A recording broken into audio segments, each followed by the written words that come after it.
So hi, welcome to the Guys Podcast. I'm Shane. I'm Glory. And we're here with Sophie Powers. And we're going to ask some questions say about our upcoming EP, Glitch Level 1. So congrats on that, by the way. How do you feel about the response, the announcement so far? Thank you. Yeah, I am super excited, but really stressed. Because it's my debut EP, like, on my label. So it's just been like a big adjustment, but they've been great. I just hope everyone likes it. Yeah, well, the response to the single so far has seemed positive. And the EP itself rocks. It's so fucking good. Thank you. Yeah, I mean, I try not to look at the numbers too much, but from what I've seen online, the core Powerpuffs fans seem to like it, so that's all that really matters to me. Hell yeah. Damn right. Yeah, and I saw you in Philly opening for water parks not that long ago, back in March, and it seemed like the fan response there was good too. People were into it. People are digging this, I think. You were there? Yeah, I was actually there with Pollyanna. Dude, wait. Okay. I wish that I had seen you and been able to chat. Yeah, it's okay because we all went up to you, Jill and Dan, like said hi to you when you were doing your meet and greet. But we met your bandmates backstage, but didn't get a chance to meet you, unfortunately. It must have been brief in the meet and greet, though. Yes. Yeah, Jill, I don't remember us having a full-fledged convo. Yeah, Jill was like, I have to say hi to Sophie before we leave, and it was just like in the middle of your meet and greet, just like jumped in and was like, hi, and you're like, oh my god, and then we left. Yeah, no, I do remember that. I'm sorry if I seemed a little bit off. I was a little bit flustered. Yeah, you're good. You're good.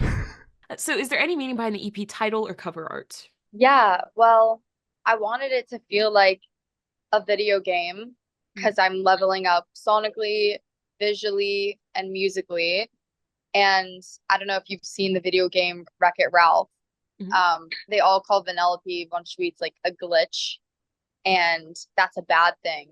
But to me, especially having like ADHD and being diagnosed fairly recently and sort of being an all over the place, just chaotic human, I've learned to, I guess, understand that and embrace it. And that's part of the reasoning. Also, I just thought it was cool because like the video game, like I could picture Vanellope von Schweetz blasting this soundtrack in her car. So yeah, that's I guess the inspo. Damn right. Love Hell that. yeah. So can you tell us a little bit about your writing process for the EP? Yeah, writing it has been over the course of like a year and a half. Some of these songs I finished 2 years ago, honestly. Like even earlier. Some of them I finished in 2021. But those have already come out, like Nosebleed and Bathroom Floor. Those are part of the EP. I finished those in like 2021. And that was during a really dark time in my life. And then I kind of came into the light a little bit more, to metaphorically and literally speak. I dyed my hair blonde. But I would say these new edition songs have a little bit more energy and are a little bit more upbeat. I don't hate the world as much. That's good. Yeah, there's definitely like a shift in the songs, both sonically and lyrically, like as you progress through the EP. I don't know if we necessarily heard it in order because of the way that it was sent to us, but I did notice a shift listening through. Yeah. Yeah, it's kind of like my two sides. One of them is optimistic and the other is pessimistic. And I think both of those things make me both constantly never feel like anything's good enough, but at the same time, YOLO. Yeah, absolutely. Whatever. Yeah. At what point in the process was it like I'm writing for an EP versus writing a bunch of singles? Honestly, I thought I was writing for an album the whole time. Okay. I never thought it would be for an EP or just singles. My touring schedule is what's changed that. And I think nowadays it's hard to release an album sometimes as a newer and upcoming artist. And I can't give them too much just yet. Yeah, got True, to keep them exactly. waiting. Damn right. Yeah. Really. So what song off this EP took longest to write, and which one is your personal favorite? That's a great question. Thank My personal favorite is Blueprint Mhm. because that's just it's just so. Can I swear on here? I forget. Oh Yeah. yeah. It's just so cunt to say like I'm the blueprint. Like I'm literally the blueprint. Like you cannot be me, no matter how Yeah. hard you try. And the one that took the longest to write,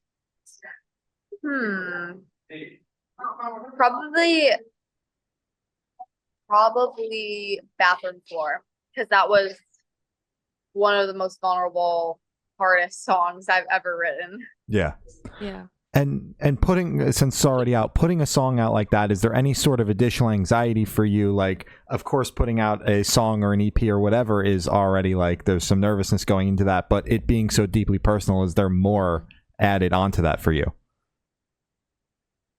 I mean, of course, but at the same time, I think that's why I do it. It's my form of therapy. Mhm. And the only way to get better in therapy is to not lie to your therapist. Yeah. So I can't write down lyrics. Me personally, I have a hard time like falsifying or creating fake narratives. I want to get better at that. Something I want to get better at. And like write a story about Peter Pan and no one would ever know. Yeah. But for now, as my form of therapy and art and, being a shoulder to lean on for anyone listening, I think that's what takes away that anxiety. I love that. Hell yeah. Post-release. Yeah. So for this question, I want you to pick your favorite lyric off the EP and tell us the meaning behind it. In Blueprint, one of the reasons why it's my favorite song I can say that, right? Like my favorite, like they're all my favorites, but yeah, out of this new batch that hasn't been heard yet, I would say my favorite lyric is "Tell me she's the one, but I'm still the blueprint." Because it's no matter what you do or what you say, words can't change actions or true, genuine emotions. You can lie until you're blue in the face. You can tell me that she's the perfect girl or he's the perfect person or whoever. But do you really feel that way? I don't know. Yeah. That's good. Damn. Yeah. Fuck yeah. Yeah. So it's that deeper meaning I think is cool. Absolutely. Damn right. Hell yeah. So would you be able to tell us where your headspace is at while you're creating this EP? Yeah, wow, you guys have such great questions. Thank I you. remember this last time too. I was like, wow. My headspace during writing this EP was very, very dark, not okay in the beginning. I was really struggling with anxiety, depression, ADHD, undiagnosed, my eating disorder, disordered eating, ARFID, God knows what else. Parents divorcing, life going to shit. And then I think time really helped me heal. So coming out of this EP, in the past like 9 months, I would say, have been the more up-tempo, angsty, energetic songs. And the beginning was the more melodramatic, but still aggressive and depressive. Is that a word? Depressive song. Yeah. Yeah. Gotcha. Well, I'm happy to hear that, you're doing better on the tail end of as this EP is coming out and things are doing a little bit better for you. But thank you.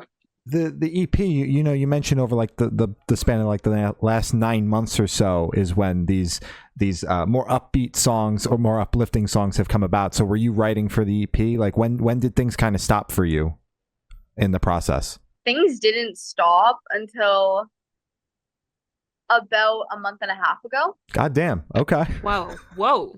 Like even after the music videos were done, we changed the songs slightly. So yeah, story to my video commissioner, Andrew Reed. But I mean, I think all artists are like that. You're so self-critical. You want to critique your work until the very, very last second. Yeah. So that's what I did.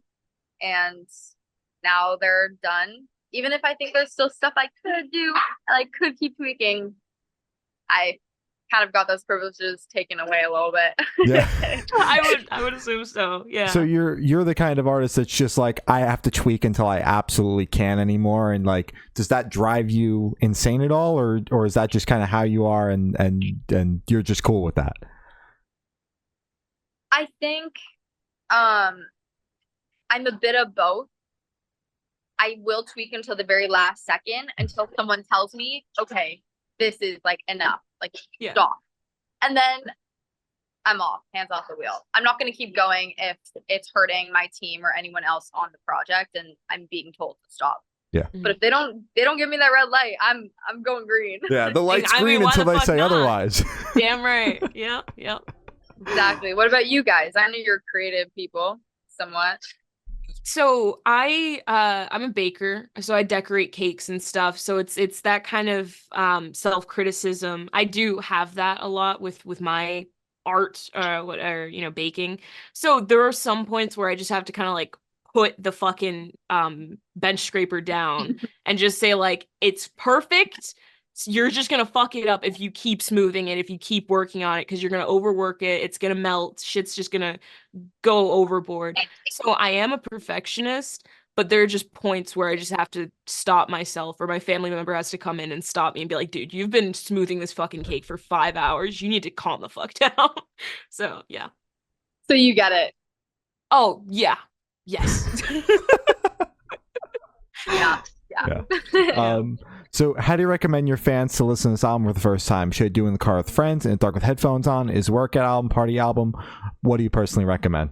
Definitely in the car, either alone, with your pet, with a friend, doesn't matter who, with the windows down, blasting while driving responsibly, or in a parking lot.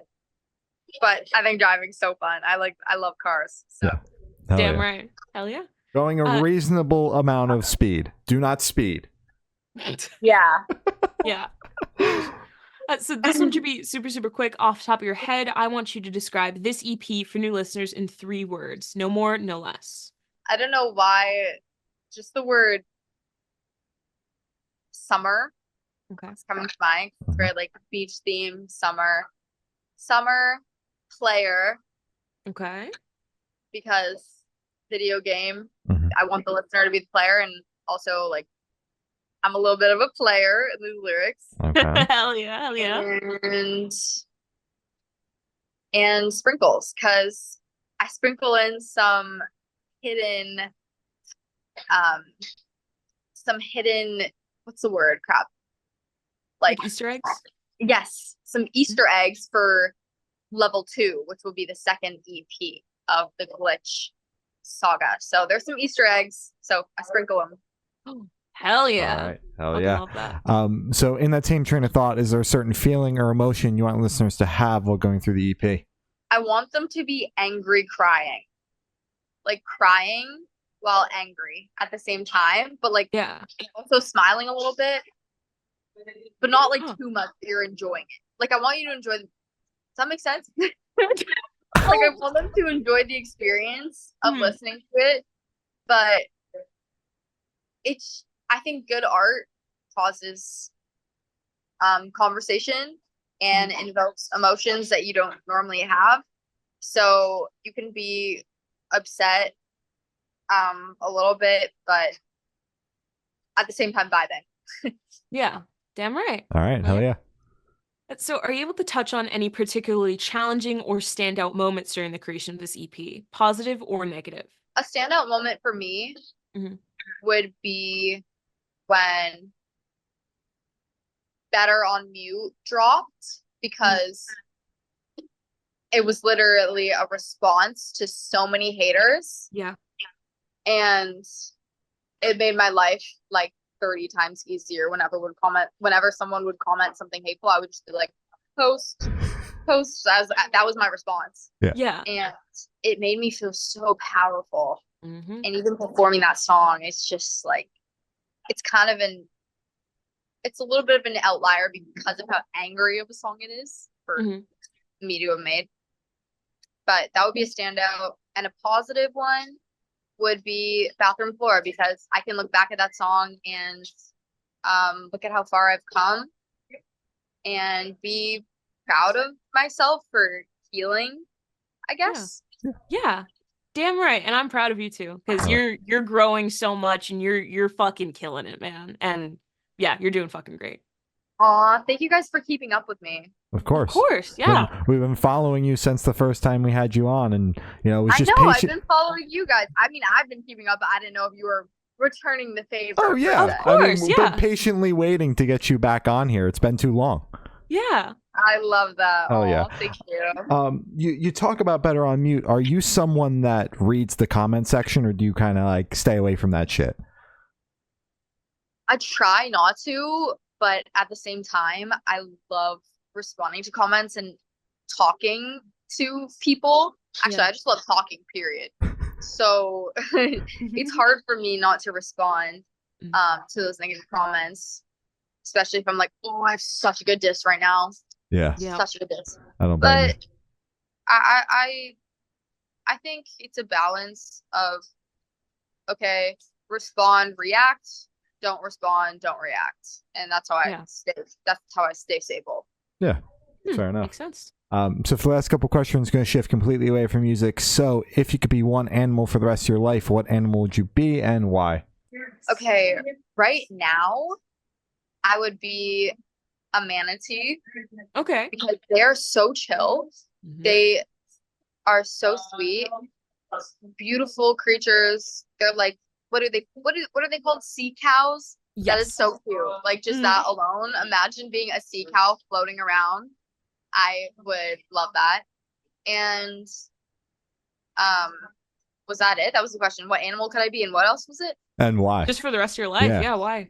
Oh, and why? I think I explained why. You did. Yeah, you did. You covered it. Okay. Oh yeah. Check. Wait, you guys, your turn. You get to choose them. I would be either a prairie dog or a marmot. A what? A marmot?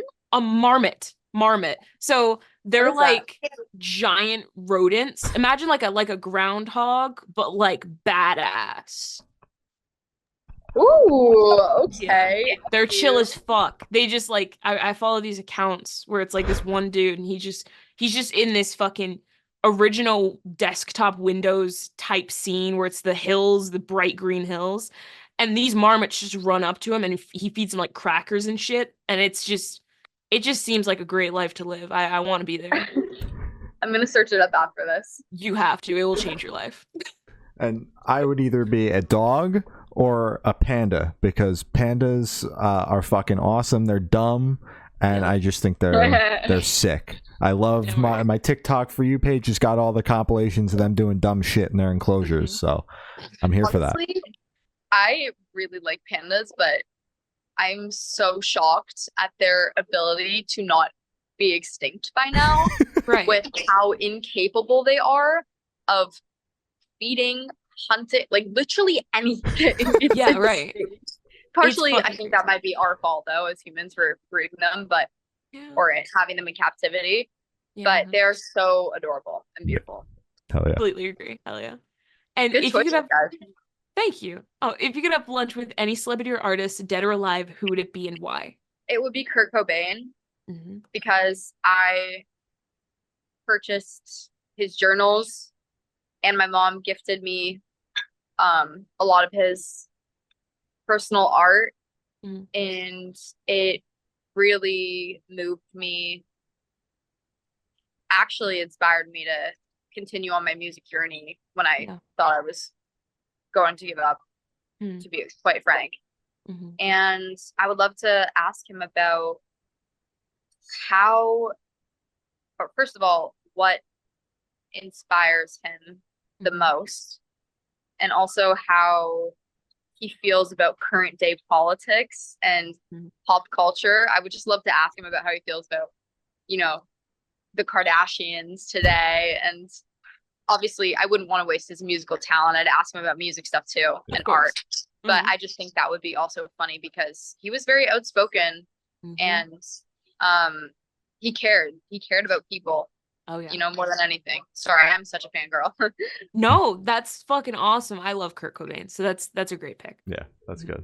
And for this last question, boom, you're on a desert island. You can bring one movie, one album, and one person. Who and what are you bringing? On a desert island, one album I would bring is oh my gosh, I'm gonna get so roasted for this, but it's the Beatles album where they're walking across Abbey Road in London.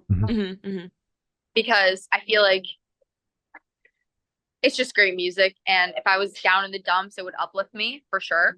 About being on an island. If I could bring one movie, I'd bring Twilight. Okay. Robert Pattinson was my first crush, and I would want to be able to, you know, just keep my, how do I say, like, will, like, love alive? Yeah. if that sounds okay. That. Yeah. And I would bring honestly, my mom. Because she would just know what to do, and she loves animals, so I feel like we'd become friends with all the local monkeys, and it would just be a vibe. Hell yeah. Hell yeah. That's good. So as I said, that's all the questions you have today. Is there anything that you would like to plug? I mean, well, first of all, I would like to personally invite you guys to the Glitch Tour, any of the shows. Appreciate that. And to everyone listening, I mean, they're invited as well. The tickets are on my website. I'm playing 5 shows. We got Toronto, Philly, New York, and then LA and San Francisco. So yeah, if they want to come see me on tour and hang out, and there's no VIP, but I'm going to meet everyone after the show. Probably lose my voice because of so much talking, but it's fun. It's fun. And yeah, my EP is out July 12th. Hell yeah. Hell yeah. All right. Well, thank you, Snow. It's been Sophie Powers, and we have been the Good Noise Podcast.